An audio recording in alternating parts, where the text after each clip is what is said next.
let's say if you have told yourself that your identity is that of a soldier, then the moment you're out of the armed forces, then you cease to exist in some way because there's nothing to motivate you. But on the other hand, if your self-worth is tied to the fact that you're a disciplined person, then that far outlasts what's the job hat you wear. Yes. Right. I think people should realize this basic truth that, your work is a large part of your identity, but is only a small part in your entire life.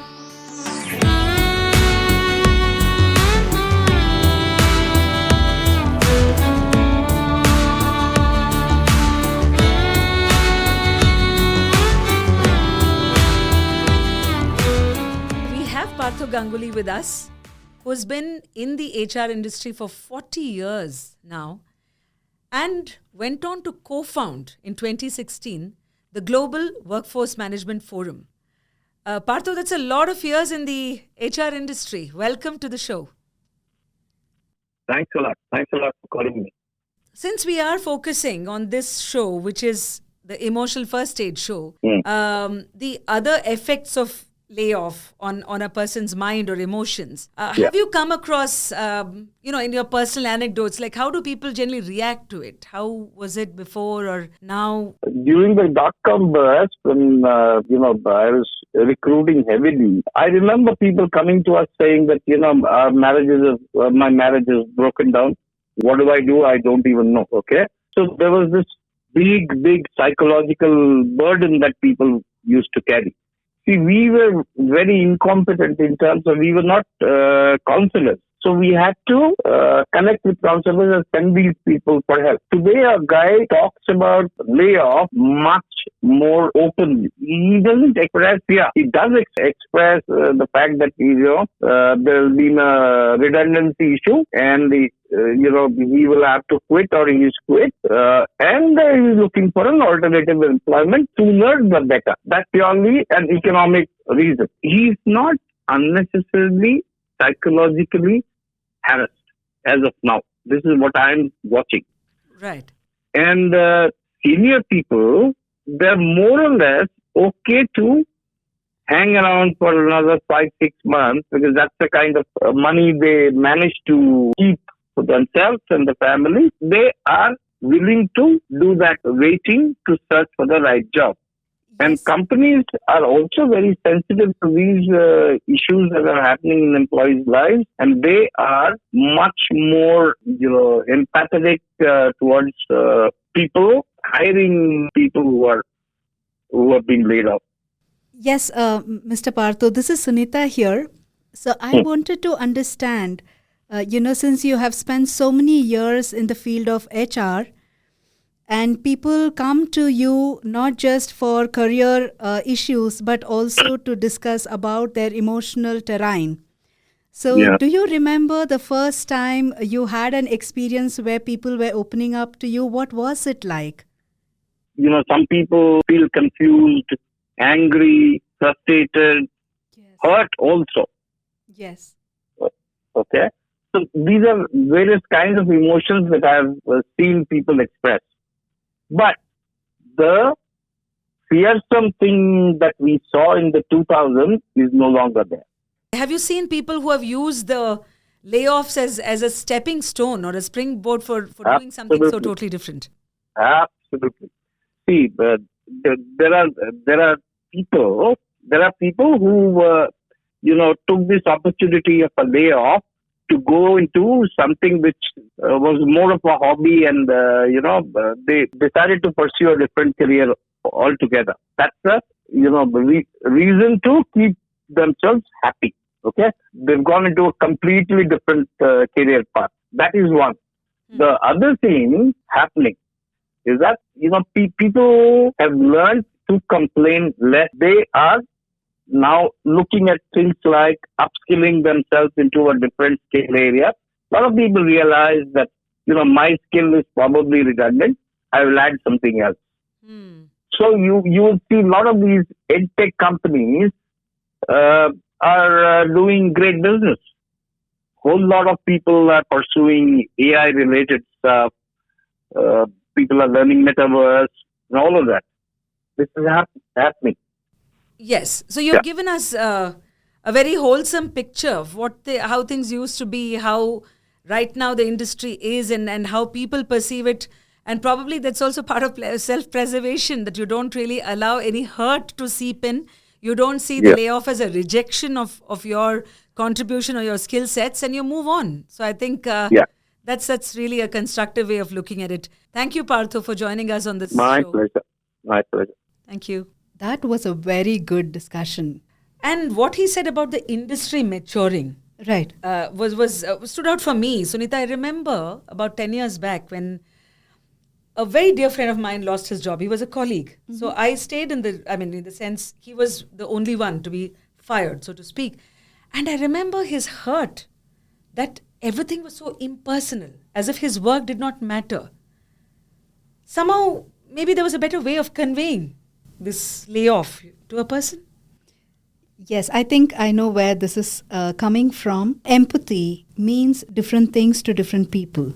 There's really no way you can sometimes decorate truth. The sooner it is delivered, the better. Take the example of a nurse. Who is a very efficient nurse is the one who just comes, gives you that shot, and then withdraws the needle and then goes about her business. The more you dilly-dally with the needle and then, And try to express find... sympathy. Yes, and express sympathy. It just doesn't make sense. I think the nature of the truth is, not so much into, how it's being delivered and, how personal it is. I think the focus should be more on, okay, this is my situation. How can I make it better from here? I think that's where the journey begins. That's where the actual pivot begins. I think one of the things that people expect is empathy, Sunita. I know where you are coming from. The nurse and that example, or even if you're pulling out a bandage, right, a band-aid, you just want it to be taken fast. You don't want somebody to just kind of play around and so be gentle. Just finish the damn thing is what you probably say. But the nature of shock, any psychological shock like losing a job or getting rejected by your loved one, the nature of shock is you go into a state of denial. Imagine empathy in any other form, no, Vasanti? Imagine, okay, I come and brush your hair and say, you know what, don't take it personally. You've done so much for this company and we're very proud of you. You are still going to be in a state of denial because at that time, that is your coping mechanism. And we are saying, we are not invalidating your feelings. You have every right to feel, I just became so insignificant and invisible to my own people, right? And you have every right to feel what you're feeling. But the fact is, there is really no way of, or no purpose in exaggerating truth. The sooner you hear it and you begin your journey, okay, how do I make my situation better? But it's also true that a lot of people attach their sense of self-worth to their professional identity. They are what their job or career is. And I think that is the right way to look at it. Yes, your productivity is equivalent to your self-worth. It contributes to your sense of self-worth. But what stresses people, is not about productivity. It's comparison. That's what stresses people when it comes about how they weigh their self-worth. Oh my goodness, I and my colleague, we started our careers at the same time, and now you see, you have a timeline and then you compare, that's why it's called the rat race, where have I reached, how much of cheese have I gathered? So the entire stress, on your self-worth comes when you compare with another person. Otherwise, productivity is one of the parameters that builds my self-worth. I have gone and worked in so-and-so place for so many years and I've had this much of experience. All of this builds me. So you do not have an issue with productivity and self-worth, being a parameter to see where I stand in life. The issue is when I compare. I should have come so far, after all these years, look at that person. That's when it bothers me.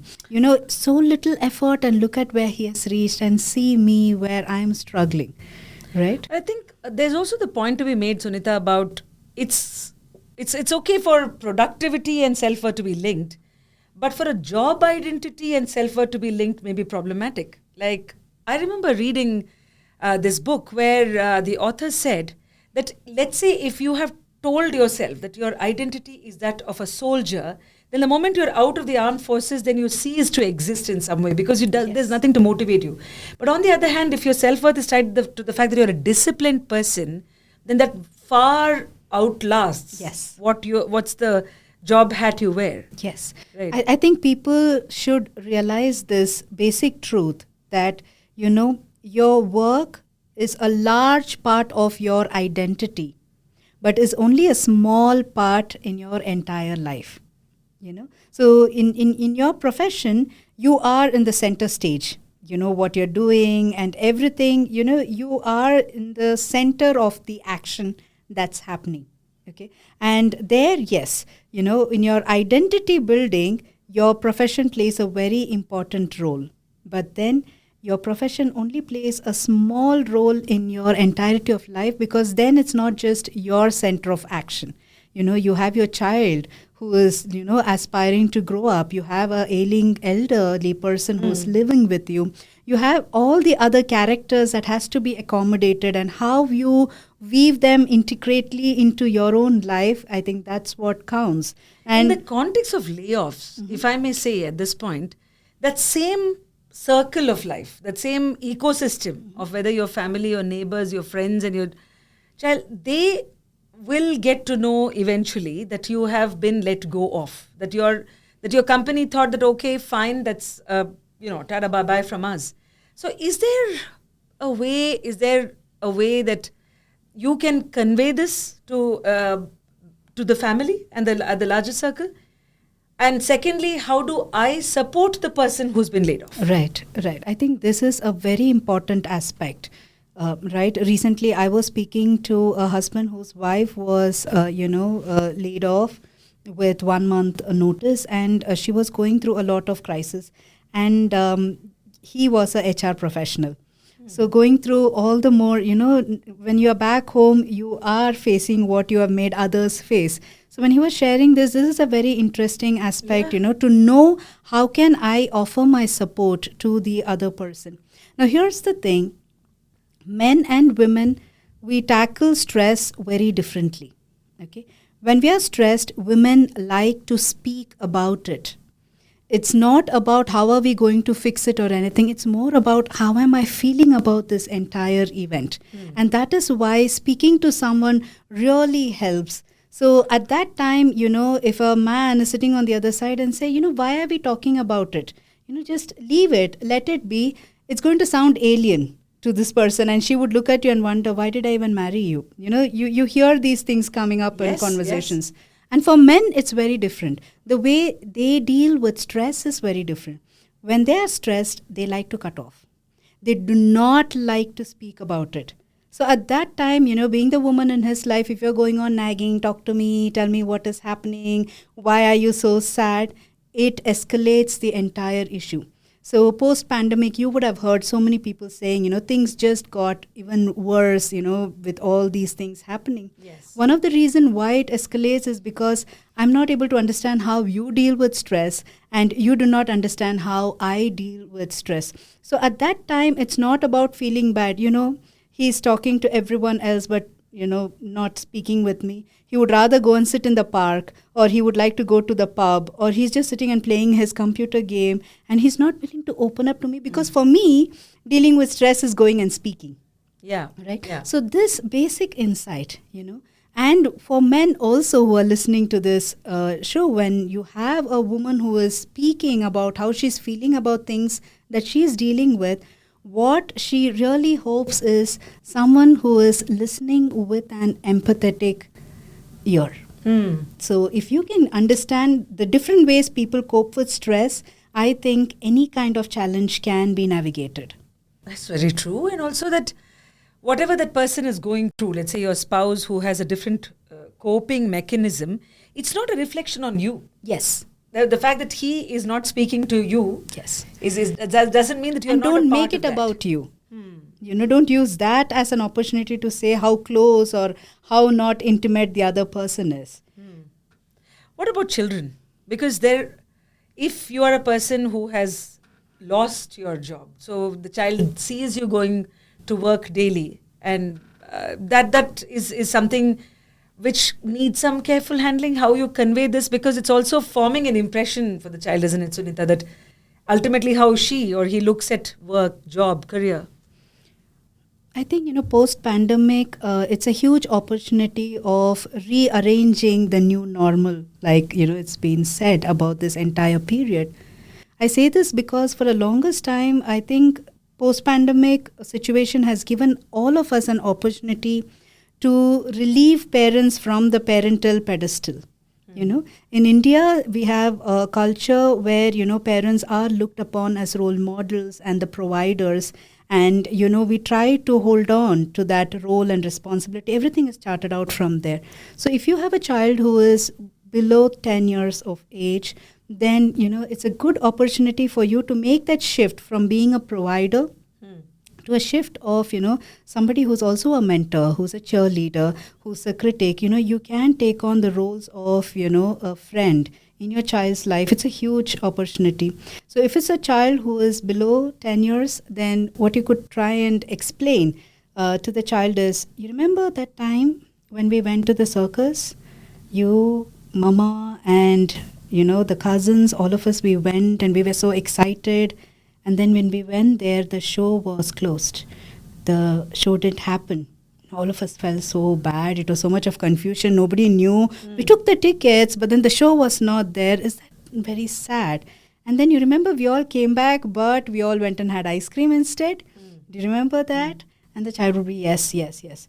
Similar to that, something has happened in Dada's life, So I went to try and do something, and that show just got closed. So I'm trying to figure out what else can we do. Do you have any suggestions? What else I can do?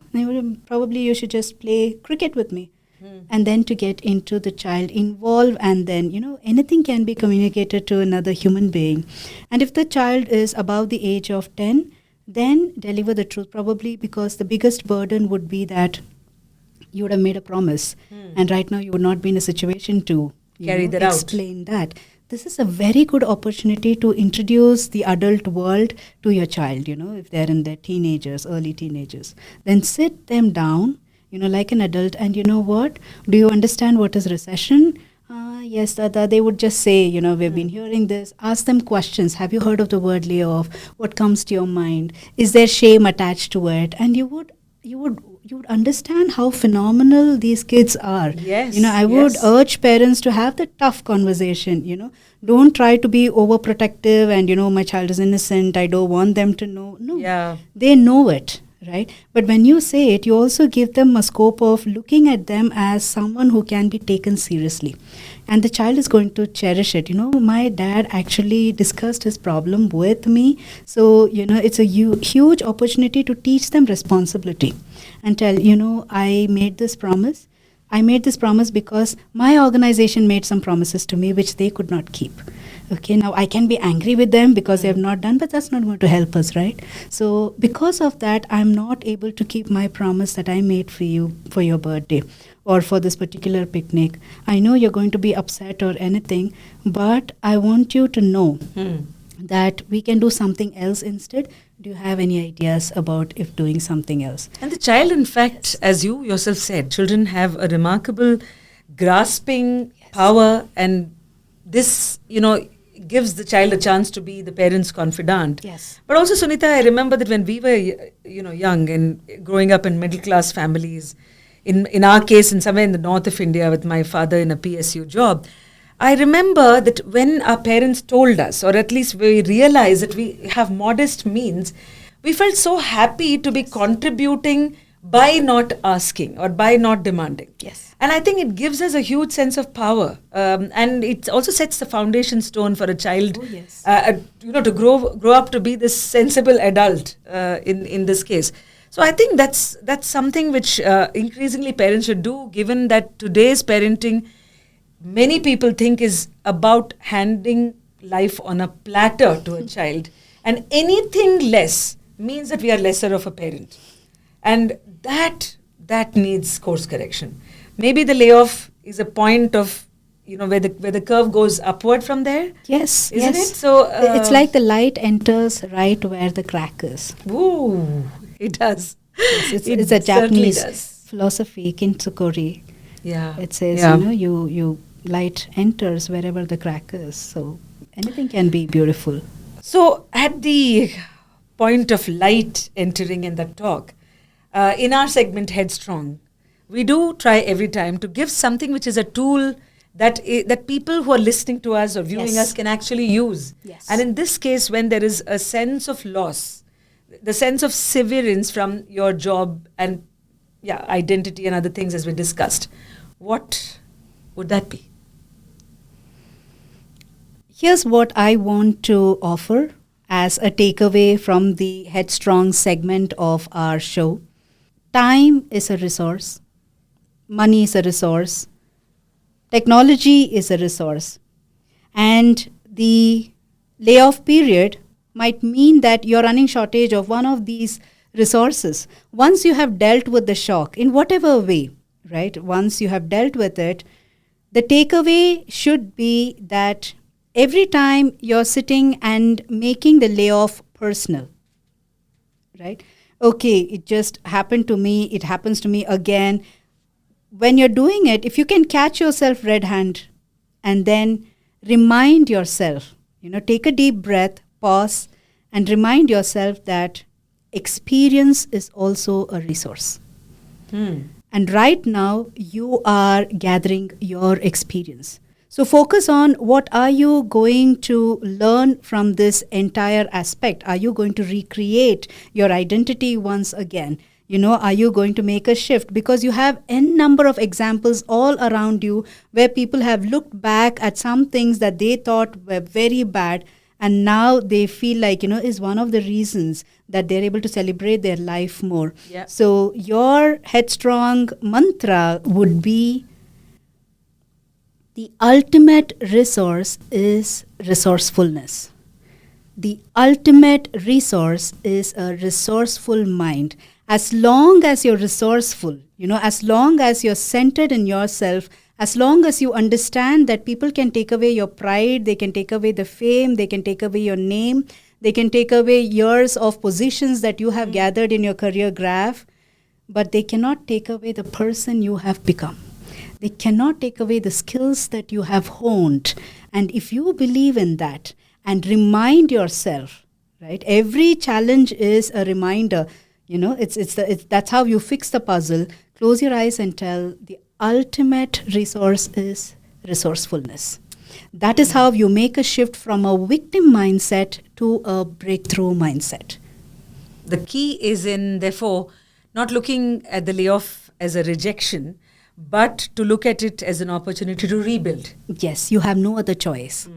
And that resourcefulness is something to cultivate, that Yes. sense for sure. Yes. So this has been an episode where we have traversed a long journey. So many emotions that come into play. Oh, yes. Yeah. And of course with Partho Ganguly helping us with his insights. Until we meet next time. Thank in this you, Vasanthi. episode of Emotional First Aid. Thank you for watching this episode of the Emotional First Aid Show. If you like what you heard, do subscribe and write in with your comments and suggestions. Thanks again for watching.